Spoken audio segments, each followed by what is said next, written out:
उनका नाम था अस्थि और प्राप्ति।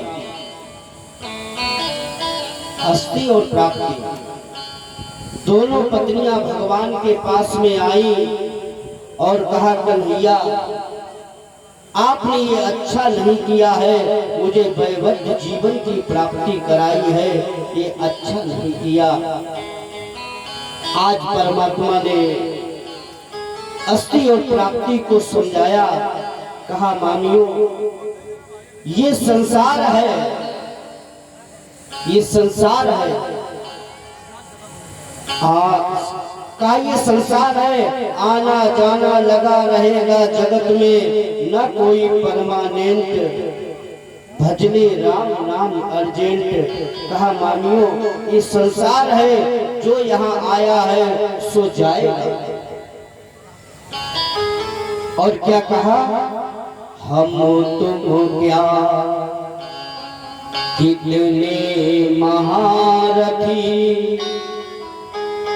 इस जग से आकर चले गए। जब हम सबको चलना ही है, तो चलने की तैयारी कर लो। कहा मानियो जो पहले से तैयार न थे, वो पछता पछता कर चले गए। परमात्मा ने आज अस्थि प्राप्ति को समझाया है, ये संसार है, यहाँ आना जाना लगा रहेगा। हमारा जो लक्ष्य है संसार का निर्वाहन करे, अपने गृहस्थ धर्म का पालन करे और उसके साथ साथ भगवान का चिंतन भी जरूर। आज अस्थि प्राप्ति भगवान से क्या कह रही, जग में बिना, आज अस्थि प्राप्ति भगवान से क्या कह रही, जग में बिना पति नारी का, जग में बिना पति नारी का, पार लगैया कोई नहीं।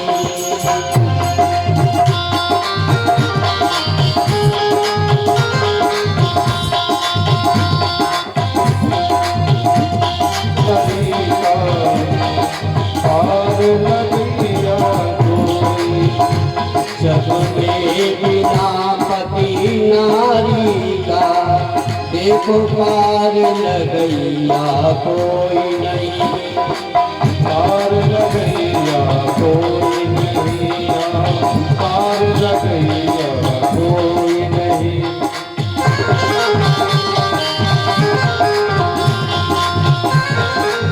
जय हो।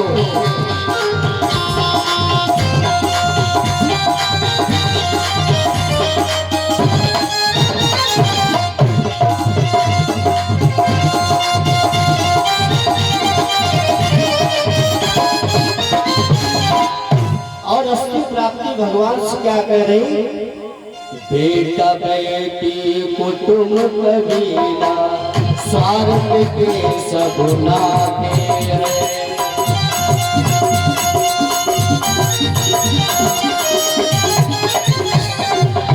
बेटा बेटी कुटुंब कबीला, स्वार्थ के सब नाते हैं, स्वार्थ के सब नाते हैं, स्वार्थ के सब नाते हैं।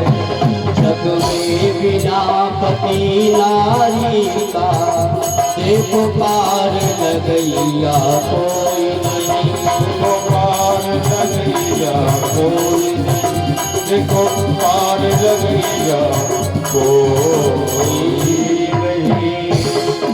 भगवान ने अपनी मामियों को समझाया।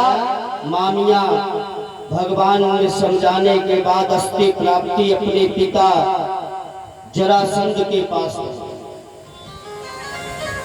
परीक्षित अपने पिता के पास पहुंची और जैसे देखा जरासंध ने, तो जरासंध को क्रोध आ गया। मनुष्य को 6 चीजें जिंदा जलाती हैं बगैर अग्नि की। परीक्षित जी ध्यान देना, जैसे जरासंध ने देखा अपनी बेटियों को वैबद्ध जीवन प्राप्त है, तो जरासंध को क्रोध आ गया और कष्ट भी हुआ। अब प्रत्येक मनुष्य को 6 चीजें जिंदा जलाती है। कुग्राम वासा कुलहीन सेवा कुभोजनम च क्रोधमुखी च भार्या मूर्खस्य पुत्रः विधवास्य कन्या खड्गजीव लोके दहांत मेघपावतः। परीक्षित जी 6 चीजें बगैर अग्नि की मनुष्य जलता है। कुग्राम वासा, जैसे खराब गांव में आपका वास हो जाए, और खराब गांव कैसा होता है, पड़ोसी ऐसा फंस जाए, झाड़ू लगाए, कूड़ा आपके दरवाजे पे लगा दे। जहाँ पर भगवान की कभी कथा ना हो, पड़ोसी शाम को मदिरा पी के वाणी दूषित करे, गलत बोले, ये खराब गांव होता। कुग्राम वासा। और कुलहीन सेवा, ऐसा समय आ जाए जो लोग आपके यहाँ काम करते थे और ऐसी परिस्थिति आ जाए कि आपको उसके यहाँ काम करना पड़े, तो कुलहीन सेवा।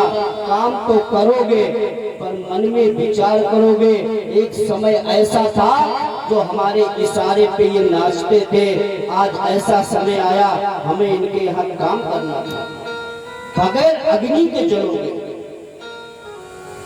और कुभोजनम, अगर जीवन में अगर भोजन अच्छा नहीं प्राप्त होगा तो शरीर में बीमारियों का अड्डा बन जाएगा। और जब भोजन अच्छा नहीं होगा तो बीमारी।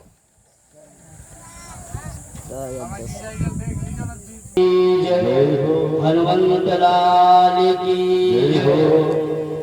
तो तीसरा बिंदु है जीवन में, जब भोजन अच्छा प्राप्त नहीं होगा तो बीमारियां अपना अड्डा बना लेंगी। और चौथा बिंदु है क्रोधमुखी च भार्या। जीवन में अगर पत्नी क्रोधी प्राप्त हो जाए, परीक्षित जी, पत्नी अगर क्रोधी प्राप्त हो जाए और आप गर्मी का समय है, खेतों से काम करके आओ और आपने आवाज लगाई, अजी सुनती हो, एक गिलास पानी देना, तो पत्नी ने उठाया गिलास फेंक के मारा, ये लो गिलास पी लो जाता। और ऐसे भी लोग हैं, वो भी बगैर अग्नि के जलते हैं अंदर ही अंदर। कुग्राम वासा कुलहीन सेवा कुभोजनम क्रोधमुखी च भार्या। और 5वां बिंद है मूर्खस्य पुत्र। आपका बेटा पागल हो जाए, मूर्ख हो जाए, जुआरी हो जाए, शराबी हो जाए, आए दिन दरवाजे पर पुलिस खड़ी हो, तो आपको कष्ट होगा। बगैर अग्नि के जलो, किसी से कह भी नहीं सकते अपनी बात, अंदर ही अंदर घुटोगे। और 6वां बिंद है विधवस्य कन्या। जवानी की अवस्था में अगर बेटी विधवा हो जाए और जब भी माता पिता के सम्मुख वो कन्या पहुंचेगी तो माता पिता को कष्ट होगा। उसी प्रकार अस्थि प्राप्ति अपनी माता के पास, पिताजी के पास पहुंचेगी। तो आज जरासंध को बड़ा कष्ट हुआ, तो मनुष्य को 6 चीजें जिंदा जलाती बगैर अस्थि प्राप्ति। रोने लगी, कहने लगी, पिताजी कन्हैया ने मुझे वैवध्य जीवन प्राप्त करा दिया है। जरासंध ने कहा तुम चिंता मत करो। जरासंध को क्रोध आया, भगवान के ऊपर आक्रमण प्रारंभ कर दिया। भगवान से युद्ध प्रारंभ हुआ।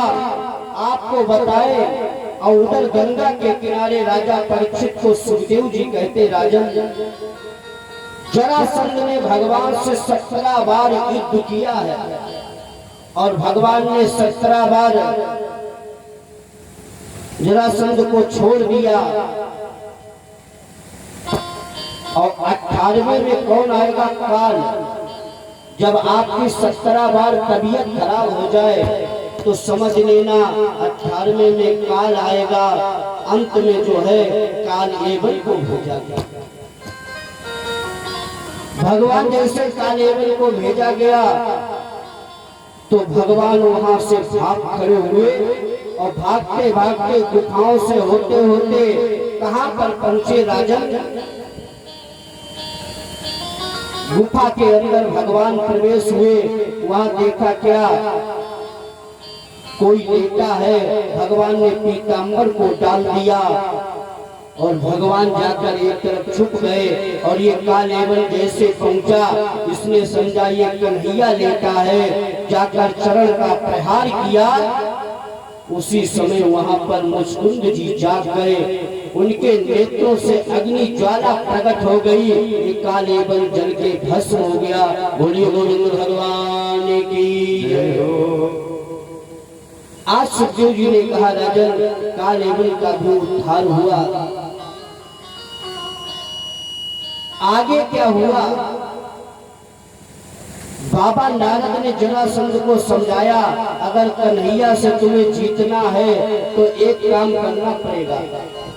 तो बाबा नारद ने जैसे कहा तो जरासंध ने कहा महाराज जल्दी बताओ। तो कहा ऐसा करो, अपने राज्य में जितने भी ब्राह्मण हो जो तप करते हो, पूजा पाठ करते हो, सभी को निमंत्रण करो। तो जरासंध ने सभी ब्राह्मणों को और संतों को बुलाया, भोजन कराया। और भोजन कराने के बाद में दक्षिणा अनिवार्य होती है। तो बाबा नारद की बात को बाबा नारद ने कहा दक्षिणा में सभी ब्राह्मण और संतों को एक एक तलवार देना। जैसे तलवार भेंट की गई, ब्राह्मणों ने कहा हमारा कार्य युद्ध करना नहीं है, महाराज ये क्या दे रहे हो? कहा ये दक्षिणा में तलवार है और जाओ कन्हैया से युद्ध करो। परीक्षित जी, ब्राह्मणों ने कहा हम युद्ध नहीं करेंगे। कहा आपने स्वीकार की है दक्षिणा तो आपको कार्य करना पड़ेगा। और जब किसी की दक्षिणा ले लो तो कार्य करना चाहिए। तो आज ब्राह्मण संत एक लाइन में खड़े, भगवान एक तरफ खड़े। भगवान ने ब्राह्मणों का हाथ जोड़कर कहा प्रभु इस बार हमें क्षमा कर दो, अब की बार राख लो भगवंता, हमें क्षमा करो। महाराज हम आपके सामने युद्ध नहीं कर सकते हैं। तो ब्राह्मणों ने कहा युद्ध नहीं करोगे फिर क्या करोगे? या तो अपना अस्त्र शस्त्र डालिए और यहाँ से भाग जाइए। जैसे कहा भगवान वहाँ रण छोड़कर भाग खड़े हुए। भगवान का एक नाम हो गया रण छोड़ भगवान की जय। हनुमंत लाल की जय हो।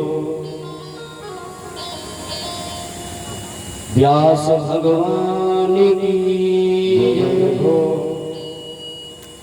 जय जय राधा।